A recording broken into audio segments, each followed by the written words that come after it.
ಎಲ್ರಿಗೂ ನಮಸ್ಕಾರ. ಮ್ಯಾಮ್ ಸ್ನಿತಿಗೆ ನಿಮ್ಮೆಲ್ಲರಿಗೂ ಸ್ವಾಗತ. ಸೊ ಇವತ್ತು ನಾವು ಇಂಡಿಯಾ TBನ ಎಲಿಮಿನೇಷನ್ ಮಾಡೋದಕ್ಕೆ ಯಾವ ಯಾವ ಕಾರ್ಯಕ್ರಮಗಳನ್ನು ಹಮ್ಮಿಕೊಂಡಿದೆ ಅನ್ನೋದನ್ನ ನೋಡೋಣ. ಇದು ನಿಮಗೆ ಎಸ್ಸೆನೂ ಇಂಪಾರ್ಟೆಂಟ್ ಟಾಪಿಕ್ಕು, GSಗೂ ಕೂಡ ತುಂಬ ಇಂಪಾರ್ಟೆಂಟು. ಕೆಲವು ಪ್ರೋಗ್ರಾಮ್ಸ್ ಆಗಿರ್ಬೋದು ಅಥವಾ ಸ್ಕೀಮ್ಸ್ ಆಗಿರ್ಬೋದು ಅದೆಲ್ಲ GS ಅಲ್ಲೂ ಕೇಳ್ತಾರೆ, ಅಂದರೆ ನಿಮಗೆ GKಯಲ್ಲಿ. ಆ್ಯಂಡ್ KPSC ಬರೆಯೋರಿಗೆ it might be an essay or GS question ಮೇನ್ಸಲ್ಲಿ. PS ಅವರಿಗೆ ಇದೊಂದು ಎಸ್ಸೆ ಆಗಿ ಬರಬಹುದು. ಇಂಡಿಯಾ ಈಗ 21% ಡ್ರಾಪ್ ಆಗಿದೆ.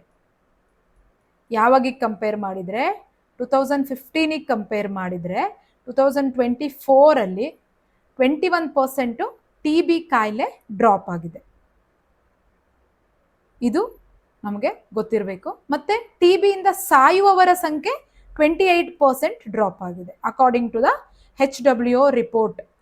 HWO ರಿಪೋರ್ಟ್ ಯಾವುದು? ಗ್ಲೋಬಲ್ TB ರಿಪೋರ್ಟಿಗೆ ಕಂಪೇರ್ ಮಾಡಿದ್ರೆ 28% ಮೋರ್ಟಾಲಿಟಿ ಅಂದರೆ ಸಾಯುವವರ ಸಂಖ್ಯೆ TBಯಲ್ಲಿ ಕಮ್ಮಿ ಆಗಿದೆ 10 ವರ್ಷಗಳಲ್ಲಿ.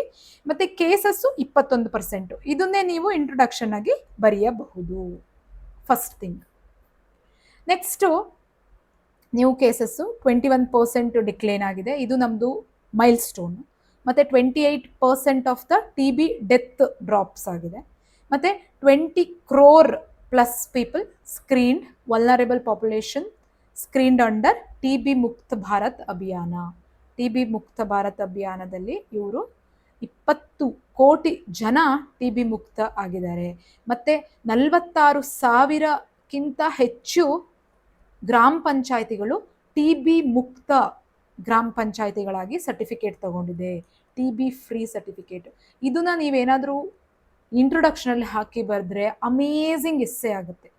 According to the WHO report, global TB ರಿಪೋರ್ಟಲ್ಲಿ 28% TB ಮಾರ್ಟಾಲಿಟಿ ಡೆತ್ಸು ಡ್ರಾಪ್ ಆಗಿದೆ. 21% ನ್ಯೂ ಕೇಸಸ್ ಡ್ರಾಪ್ ಆಗಿದೆ ಲಾಸ್ಟ್ 10 ಇಯರ್ಸಲ್ಲಿ ಅಥವಾ ಲಾಸ್ಟ್ 9 ಇಯರ್ಸ್ ಆಫ್ ಪೀರಿಯಡಲ್ಲಿ. 20 ಕೋಟಿ ಜನರಿಗೆ TB ಮುಕ್ತ ಆಗಿದ್ದಾರೆ. ಮತ್ತು 46,000 ಪಂಚಾಯತ್ಗಳು TB ಫ್ರೀ ಪಂಚಾಯತ್ ಎನ್ನುವಂತಹ ಒಂದು ಸರ್ಟಿಫಿಕೇಷನನ್ನು ತಗೊಂಡಿದೆ. Very very important, very very important facts ನಿಮ್ಗೆಲ್ರಿಗೂ ಗೊತ್ತಿರಲೇಬೇಕು. ದೆನ್ TB ಇನ್ಸಿಡೆಂಟ್ ಟ್ರೆಂಡ್ ಹೆಂಗೆ ಕಮ್ಮಿ ಆಗ್ತಾ ಇದೆ ನೋಡಿ. ಇದು ನಿಮ್ಗೇನಾದರೂ ಕ್ವಶನ್ನು ರೆಗ್ಯುಲರ್ ಆಗಿ ಕಮ್ಮಿ ಆಗ್ತಿದೆಯಾ ಅಂತ ಬಂದರೆ 20ಅಲ್ಲಿ ಕಮ್ಮಿ ಆಗಿತ್ತು, 21 ಮತ್ತು 2 ಅಲ್ಲಿ ಸ್ವಲ್ಪ ಜಾಸ್ತಿ ಆಯಿತು. 21 ಮತ್ತು 2 ಅಲ್ಲಿ ಜಾಸ್ತಿಯಾಗಿ ಮತ್ತೆ ಈಗ 24ಅಲ್ಲಿ ಅಂದರೆ ಡ್ರಾಸ್ಟಿಕಲಿ ಡಿಕ್ರೀಸ್ ಆಗಿಲ್ಲ. ಅದು ಒಂದು ನಿಮಗೆ ಗೊತ್ತಿರಲಿ. ಫ್ಲಕ್ಚುವೇಟ್ ಇದೆ. ಸೊ ಯಾಕಂತಂದರೆ ಕೇಳ್ಬೋದು, ಲಾಸ್ಟ್ 10 ಇಯರ್ಸಲ್ಲಿ ಡ್ರಾಸ್ಟಿಕಲಿ ಡಿಕ್ರೀಸ್ ಆಗಿದೆಯಾ ಅಥವಾ ಒಂದು ಸೈಮಲ್ಟೇನಿಯಸ್ ಆಗಿ ಡಿಕ್ರೀಸೇ ಆಗಿದೆಯಾ ಅಂತ. ಆ ಥರ ಇಲ್ಲ, ಇಟ್ ಈಸ್ ಫ್ಲಕ್ಚುವೇಟಿಂಗ್, ಅದು ಗೊತ್ತಿರಬೇಕು. Then what is tuberculosis? Tuberculosis ಅನ್ನುವಂಥದ್ದು ಒಂದು ಕಾಯಿಲೆ. ಇದು ಮೈಕೋಬ್ಯಾಕ್ಟೀರಿಯಾ ಟ್ಯೂಬರ್ಕ್ಯುಲಾಸಿಸ್ ಅನ್ನುವಂತಹ ಒಂದು ಬ್ಯಾಕ್ಟೀರಿಯಾದಿಂದ ಹರಡುತ್ತೆ. ಇದು ಏನಾಗುತ್ತೆ ಅಂತ ಅಂದರೆ ನಮ್ಮ ಬ್ರೈನ್ಗಾಗಿರ್ಬೋದು, ಕಿಡ್ನಿ ಆಗಿರ್ಬೋದು, ಸ್ಪೈನ್ಗೆ, ಒಂದು ಲಂಗ್ಸ್ಗೆ ಈ ಒಂದು ಬ್ಯಾಕ್ಟೀರಿಯಾ ಅಟ್ಯಾಕ್ ಮಾಡುತ್ತೆ. ಬಟ್ ಇನ್ನೊಂದು ನಮಗೆ ಏನು ಡೇಂಜರಸ್ ಅಂತಂದರೆ ಇದು ಫ್ಯಾಟಲ್ ಒಂದು ಸಾಯುವಂಥ ಒಂದು ಕಾಯಿಲೆ. ಇದಕ್ಕೆ ಪ್ರಾಪರ್ ಟ್ರೀಟ್ಮೆಂಟ್ ಇಲ್ಲ. ಇದೇ ಈಗ ಬಂದಿದೆ .+, ಎಲ್ಲ. ಬಟ್ ಅದು ಟ್ರೀಟ್ಮೆಂಟ್ ಮಾಡಲಿಲ್ಲ ಅಂತ ಅಂದರೆ ಲಾಸ್ಟ್ ಸ್ಟೇಜಿಗೆಲ್ಲ ಹೋದಾಗ ಉಳಿಸೋದು ಕಷ್ಟ ಆಗುತ್ತೆ. ಆ್ಯಂಡ್ TB ಹ್ಯಾಂಡ್ಶೇಕ್ ಮಾಡೋದ್ರಿಂದ, ಊಟ ಶೇರ್ ಮಾಡೋದ್ರಿಂದ, ಪಬ್ಲಿಕ್ ಟಾಯ್ಲೆಟ್ ಯೂಸ್ ಮಾಡೋದ್ರಿಂದ TB ಕಾಯಿಲೆ ಬರೋದಿಲ್ಲ, ಇದು ಗೊತ್ತಿರಬೇಕು. But primarily coughing, sneezing, speaking ಮಾಡುವಾಗ ಹೋಗಬಹುದು, ಸ್ಪ್ರೆಡ್ ಆಗುವ ಸಾಧ್ಯತೆ ಇರುತ್ತೆ. ಏಕೆಂತಂದರೆ bacteria through saliva, through air droplet spread ಆಗುವ ಸಾಧ್ಯತೆ ಇರುತ್ತೆ. ಸೊ TB ಕಾಯಿಲೆ ಇರೋರು ಮಾಸ್ಕ್ ಬಳಸೋದು ಅತ್ಯುತ್ತಮ. ಅಥವಾ ನಮ್ಮ ಗೊತ್ತಿರೋರು ಯಾರೋ TB ಇದ್ದರೆ ಅವರಿಗೆ ನಾವು ಅವೇರ್ನೆಸ್ ಕ್ರಿಯೇಟ್ ಮಾಡಬೇಕು, ದಯವಿಟ್ಟು ಮಾಸ್ಕ್ ಹಾಕೊಳ್ಳಿ, ಇದು ಒಂದು ಸ್ಪ್ರೆಡ್ ಆಗುವಂಥ ಒಂದು ಡಿಸೀಸ್ ಅಂತ. ದೆನ್ ಸಿಂಪ್ಟಮ್ಸ್, ಏನೇನು ಸಿಂಪ್ಟಮ್ಸ್ ಬರುತ್ತೆ ಅಂದರೆ ಕಾಮನ್ ಆಗಿ ವೆಯ್ಟ್ ಲಾಸ್ ಆಗುತ್ತೆ. ಅಂದರೆ ಇವಾಗ ಸಡನ್ನಾಗಿ 10 kgs ಎಲ್ಲ ವೆಯ್ಟ್ ಲಾಸ್ ಆಗುವಂಥದ್ದು, ಆಮೇಲೆ ಫೀವರ್ ಆವಾಗವಾಗ ಜ್ವರ ಬರುವಂಥದ್ದು, ಅದಾದಮೇಲೆ ಫಟಿಗ್ ತುಂಬ ಸುಸ್ತಾಗುವಂಥದ್ದು, ಮತ್ತು ನೈಟ್ ಸ್ವೆಟ್, ಈ ಥರ ಎಲ್ಲ ಮೇಜರಾಗಿ ಬರುವಂತಹ ಕೆಲವು ಇಂಪಾರ್ಟೆಂಟ್ ಕಾಮನ್ ಸಿಂಪ್ಟಮ್ಸ್. ಅದಾದಮೇಲೆ ಬ್ಲಡ್ ಇನ್ ಉಗುಳು ಸ್ಪ್ಯೂಟಮ್, ಅಂದರೆ ಉಗುಳುತ್ತೀವಲ್ಲ, ಏನಂತಾರೆ ಅದಕ್ಕೆ, ಸಮಟೈಮ್ಸ್ ನಾವು ಕೆಮ್ಮು ಬಂದಾಗ ವಿ ಯೂಸ್ ಟು ಸ್ಪಿಟ್ ಮಾಡ್ತೀವಲ್ಲ, ಅಲ್ಲಿ ನಮಗೆ ಬ್ಲಡ್ದು ಸೆಲ್ಸು ಅಥವಾ ಬ್ಲಡ್ದು ಸ್ಟ್ರೈನು ಕಾಣಿಸುತ್ತೆ. ಮತ್ತು ಪರ್ಸಿಸ್ಟೆನ್ಸ್ ಕಾಫ್, ಕೆಲವರಿಗೆ ಡ್ರೈ ಕಾಫ್ ಬಂದರೆ ಹೋಗೋದೇ ಇಲ್ಲ, ಮತ್ತು ಚೆಸ್ಟ್ ಪೇನು, ಮತ್ತು ಉಸಿರಾಡೋಕ್ಕೆ ಸ್ವಲ್ಪ ಕಷ್ಟ ಆಗುವಂಥದ್ದು, ಇವೆಲ್ಲವೂ ಕೂಡ ಕಾಮನ್ ಸಿಂಪ್ಟಮ್ಸ್. ಮತ್ತು ಬ್ರೈನ್ TB ಎಲ್ಲ ಬಂದರೆ ವಾಮಿಟ್ ಆಗೋದು, ಸಿವಿಯರ್ ಹೆಡ್ಏಕು ಇದೆಲ್ಲ ಆಗುತ್ತೆ. ಬೋನ್ TB ಬಂದರೆ ಪೇಯ್ನ್ ಮತ್ತು ಟಯರ್ಡ್ನೆಸ್ ಆಗುತ್ತೆ. ಅಬ್ಡಾಮಲ್ TB ಬಂದರೆ ಪೇಯ್ನು ಮತ್ತು ಕರುಳು ಸ್ವೆಲ್ ಆಗುವಂಥದ್ದು, ಇವೆಲ್ಲ ಸಿಂಪ್ಟಮ್ಸು ನಿಮಗೆ. ಇಫ್ ಯಾರಿಗಾದರೂ ನಿಮಗೆ ಗೊತ್ತಿರೋರು ಹತ್ರ ಪತ್ರ ಇರೋರಿಗೆ ಈ ಥರ ಏನಾದ್ರು ಸಿಂಪ್ಟಮ್ಸ್ ಬಂದರೆ ದಯವಿಟ್ಟು ಅವರಿಗೆ ಇನ್ಫಾರ್ಮ್ ಮಾಡಿ. ಆ್ಯಂಡ್ ಆದಷ್ಟು ಬೇಗ ಹಾಸ್ಪಿಟಲಿಗೆಲ್ಲ ಸೇರಿಸಿದ್ರೆ ಅವರು 6 ತಿಂಗಳುಗಳ ಕಾಲ ಕ್ರಮಬದ್ಧವಾಗಿ ಟ್ರೀಟ್ಮೆಂಟ್ ತಗೊಂಡ್ರೆ ಯಾವುದೇ ರೀತಿಯಾದಂತಹ ಜೀವ ಭಯ ಇರೋದಿಲ್ಲ, ಅಂದರೆ ಸತ್ತು ಹೋಗೋದಿಲ್ಲ. ಸಿಂಪ್ಟಮ್ಸ್ನ ನೋಡಿದ ತಕ್ಷಣನೇ ನೀವೇನು ಮಾಡಬೇಕಂದ್ರೆ ನಿಕ್ಷಯ ಸಂಪರ್ಕ TB ಮತ್ತು ಹೆಪಟೈಟಿಸ್ ಹೆಲ್ಪ್ಲೈನ್ಗೆ ಕಾಲ್ ಮಾಡಬೇಕು. This you have to do. ಇದು ಫ್ರೀ ಆಫ್ ಕಾಸ್ಟ್ ಡಯಾಗ್ನೋಸಿಸ್ ಮತ್ತು ಟ್ರೀಟ್ಮೆಂಟ್ನ ಸ್ಟಾರ್ಟ್ ಮಾಡ್ತಾರೆ. ಇನ್ನೊಂದು TB Aarogya Saathi app.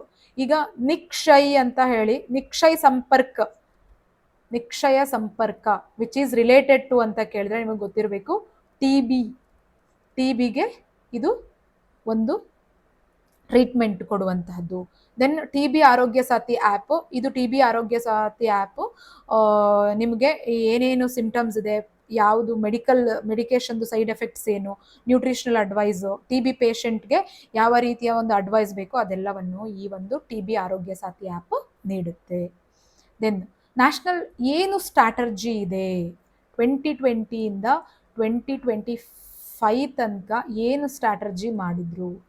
First build strengthen the system. ಈಗ ನಮಗೆ ಗೊತ್ತೇ ಇದೆ ಗುಡ್ ಹೆಲ್ತ್, SDG ಗೋಲ್ಸಲ್ಲಿ ಗುಡ್ ಹೆಲ್ತ್ ಗೋಲ್ ನಂಬರ್ 3 ಬರುತ್ತೆ. ಆ್ಯಂಡ್ ಇಂಡಿಯಾದು ಗೋಲ್ ಏನಿತ್ತು ಅಂದರೆ 2025ಅಲ್ಲಿ TBನ ಎಂಡ್ ಮಾಡಬೇಕಂತಿತ್ತು. ಅದಕ್ಕೆ ಅವ್ರು ಮಾಡಿದಂತಹ ಇಂಪಾರ್ಟೆಂಟ್ ಗೋಲ್ಸ್ ಏನಂದರೆ ಬಿಲ್ಡ್ ಸ್ಟ್ರೆಂಥನ್ ದ ಸಿಸ್ಟಮ್, ಅಂದರೆ ಗವರ್ನೆನ್ಸ್ ಆಗಿರ್ಬೋದು, ಡಿಜಿಟಲ್ ಇನ್ಫ್ರಾಸ್ಟ್ರಕ್ಚರು ಅಥವಾ ಮಲ್ಟಿ ಸೆಕ್ಟರಲ್ ಕೋಆರ್ಡಿನೇಷನ್, ಇದನ್ನು ಫಸ್ಟು ಬಿಲ್ಡ್ ಮಾಡಬೇಕು. Then prevent, expand the preventive treatment, strengthen the infection control at home. ಅಂದರೆ ಫಾರ್ ಎಕ್ಸಾಂಪಲ್ ಇವಾಗ ಮನೇಲಿ ಒಬ್ರಿಗೆ TB ಇದೆ ಅಂತ ಅಂದರೆ ಅಲ್ಲೇ ನಾವು ಅದನ್ನು ಸುತ್ತಮುತ್ತದವರಿಗೆ ಹರಡಕ್ಕೆ ಬಿಡೋದೇ ಇರೋ ಥರ ಕಂಟ್ರೋಲ್ ಮಾಡಬೇಕು. Then detect, expand high sensitivity free TB diagnostic test and intensify case finding across all programs. Then treat, strengthening the drug resistant TB treatment and improve the patient support, nutrition and counseling. ಅಂದರೆ ಏನು ಮಾಡಬೇಕು ಅಂತ ಅಂದರೆ ಈಗ drug resistance ನಾವು treatment is very important. ಅದು 6 months ಕೋರ್ಸ್ಗಳಿರುತ್ತೆ, DOT plus ಅಂತ ಎಲ್ಲ ಹೇಳಿ ಟ್ರೀಟ್ಮೆಂಟ್ ಫಸ್ಟು ಬಿಲ್ಡ್ ಮಾಡಬೇಕು. ದೆನ್ ಪ್ರಿವೆಂಟ್ ಮಾಡೋಕ್ಕೆ ಟ್ರೈ ಮಾಡಬೇಕು. ಪ್ರಿವೆಂಟ್ ಮಾಡೋಕ್ಕಾಗದೇ ಇದ್ದಾಗ ಡಿಟೆಕ್ಟ್ ಮಾಡಬೇಕು ಫ್ರೀ ಆಫ್ ಕಾಸ್ಟ್.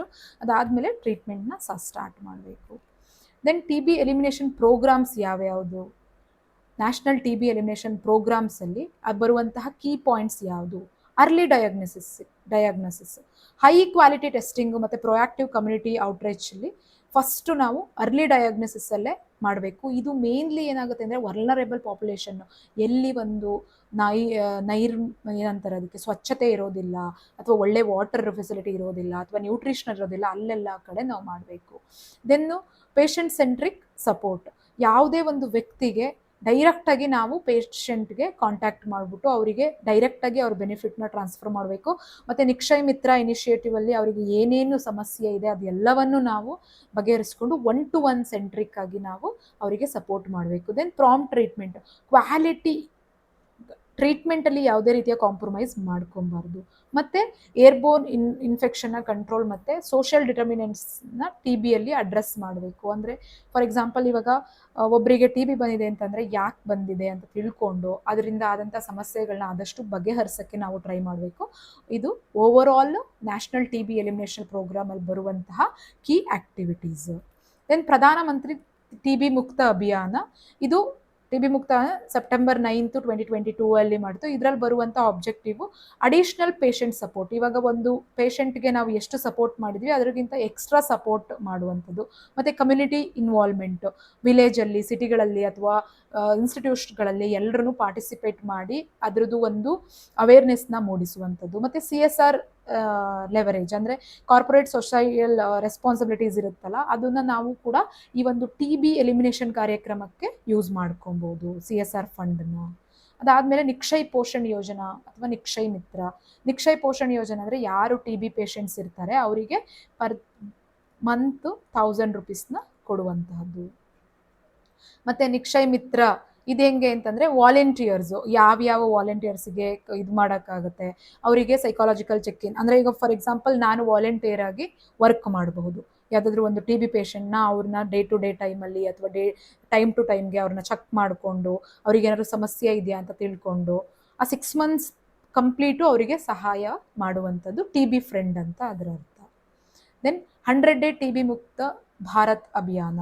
ಇದರಲ್ಲಿ ನಾವು ಹೇಳಿದ್ವಲ್ಲ ಏನೇನೆಲ್ಲ ಪ್ರಾಬ್ಲಮ್ನ ನಾವು ಫೇಸ್ ಮಾಡ್ತೀವಿ, ಅದು ಇದರಲ್ಲಿ ಏನಂದರೆ 20 crore plus screened, 20 crore plus ಪೀಪಲ್ನ ಸ್ಕ್ರೀನ್ ಮಾಡಿದರು. 28 lakh ಪ್ಲಸ್ ಡಯಾಗ್ನಿಸ್ ಆಯಿತು. ಅಂದರೆ 20 ಕೋಟಿ ಜನರನ್ನ ಸ್ಕ್ರೀನಿಂಗ್ ಮಾಡಿದ್ದು, ಅದರಲ್ಲಿ 28 ಲಕ್ಷ ಜನಕ್ಕೆ ಡಯಾಗ್ನಿಸಿಸ್ ಆಯಿತು. Treatment success 90%. ಇದು TB ಮುಕ್ತ 100 ಡೇಸ್ ಅಭಿಯಾನದಲ್ಲಿ ಮಾಡಿದಂತಹದ್ದು. ಆಮೇಲೆ 46,000 ಅರೌಂಡ್ 46,118 TB ಫ್ರೀ ಪಂಚಾಯತ್, ಇದು ಕೂಡ ಈ ಒಂದು achievement. Then BPLAM regimen for drug resistance. ಇದು TB ಪ್ರಿವೆಂಟಿವ್ ಟ್ರೀಟ್ಮೆಂಟಲ್ಲಿ ಬರುವಂತಹದ್ದು ಇದೊಂದು new shorter and safer highly effective regimen. ಇದೊಂದು TBದು ರೆಸಿಸ್ಟೆಂಟ್, TB ಡ್ರಗ್ ರೆಸಿಸ್ಟೆನ್ಸ್, ಇದು TBಗೆ ಡ್ರಗ್ ರೆಸಿಸ್ಟೆನ್ಸ್. ಇದರಲ್ಲಿ ಬಡಾಕ್ವಿನ್, ಬಡಾಕ್ವಿಲಿನ್ ಇದೊಂದು ಮುಂಚೆ ಯೂಸ್ ಮಾಡ್ತಿದ್ರು, ಈಗ ಪ್ರೆಟೋಮ್ನೆನೆಡ್, ಲೈನೋಜೋಲಿಡ್ ಆ್ಯಂಡ್ ಫ್ಲೋಕ್ಯಾಸಿನ್ ಇದನ್ನ ಯೂಸ್ ಮಾಡ್ತಾರೆ. ಇದು ಡ್ಯೂರೇಷನ್ ಆಫ್ 6 months ಅಲ್ಲಿ ಇರುತ್ತೆ. ಈಗ ಇಂಡಿಯಾದಲ್ಲಿ ಫಸ್ಟು ಇದು ಮಾಡಿದ್ದು ನ್ಯಾಷನಲ್ TB ಕಂಟ್ರೋಲ್ ಪ್ರೋಗ್ರಾಮು 1962. ಇದು ಕೂಡ ಕ್ವಶನ್ ಆಗುವಂಥ ಸಾಧ್ಯತೆ ಇದೆ.